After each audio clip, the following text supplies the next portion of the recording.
जौहर engineers से एक minute रुक जाओ। इस सरकारी नौकरी की सीधी भर्ती निकल गई है। आप सैलरी 54,000 से शुरू और लाखों तक जा सकती है। अगर आपने ये मौका मिस किया तो अगला चांस कब आएगा कोई नहीं जानता। लिबर्टी लास्ट डेट और अप्लाई कैसे करना है सब कुछ अभी बताने वाला हूँ, ध्यान से देखना।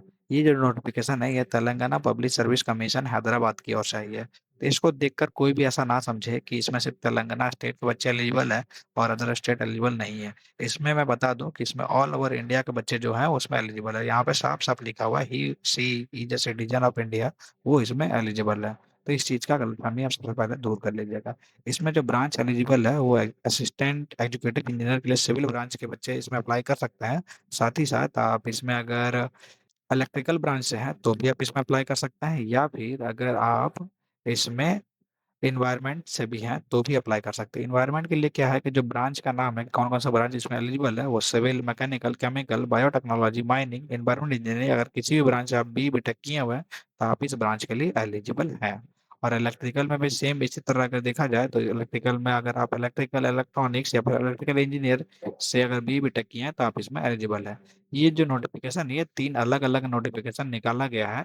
ये जो तेलंगाना पब्लिक सर्विस कमीशन है ये तीन अलग अलग नोटिफिकेशन निकाले हुए हैं हर अलग अलग ब्रांच के लिए। तो सबका नोटिफिकेशन सेम है, सिर्फ एलिजिबिलिटी में जो मैं था वो भी मैं बता दिया हूँ। मैं एक नोटिफिकेशन को एक्सप्लेन कर दे रहा हूँ कि जैसे सबमिशन जो ऑनलाइन का वो 6/6/2026 से लेकर 13/7/2026 शाम 5 बजे तक चलेगा। और इसका जो टेंटेटिव एग्जाम शेड्यूल है वो अक्टूबर 2026 है। सभी में यही अक्टूबर 2026 है। तो एग्जाम का जो महीना रहेगा और जो इन्वायरमेंट वाला उसमें सितंबर 2026 है। तो इस चीज़ का खास ध्यान रखना है। बाकी कैसे इसको अप्लाई करना है कि अप्लाई करने के लिए पहले आपको ओटीआर करना है। ओटीआर जो भी आप कीजिएगा तो वो एक बार जो कर दीजिएगा वही आपका फिक्स हो जाएगा, उसके बाद कोई भी चेंज नहीं होगा। और जो एप्लीकेशन है वो ऑनलाइन आपको अप्लाई करना है। इसमें क्या कि जब ओटीआर आप कीजिएगा तो जो ओटीपी एसएमएस के लिए जो आप ईमेल आईडी और मोबाइल नंबर डालिएगा उसको आप संभाल कर रखिएगा फर्दर पूरा रिक्रूटमेंट प्रोसेस तक। अगर बीच में आप चेंज करते हैं तो कोई दिक्कत हो सकता है। इसका जो कमीशन है वो जो एग्जाम लेगी वो ऑब्जेक्टिव टाइप लेगी, यानी कि इसमें कोई भी रिटर्न एग्जाम नहीं होगा, सिंपल एमसीक्यू बेस्ड एग्जाम होगा। जो कि आइदर ओएमआर यानी कि ऑफलाइन मोड पे भी हो सकता है या फिर सीबीटी यानी कि कंप्यूटर बेस्ड टेस्ट भी हो सकता है।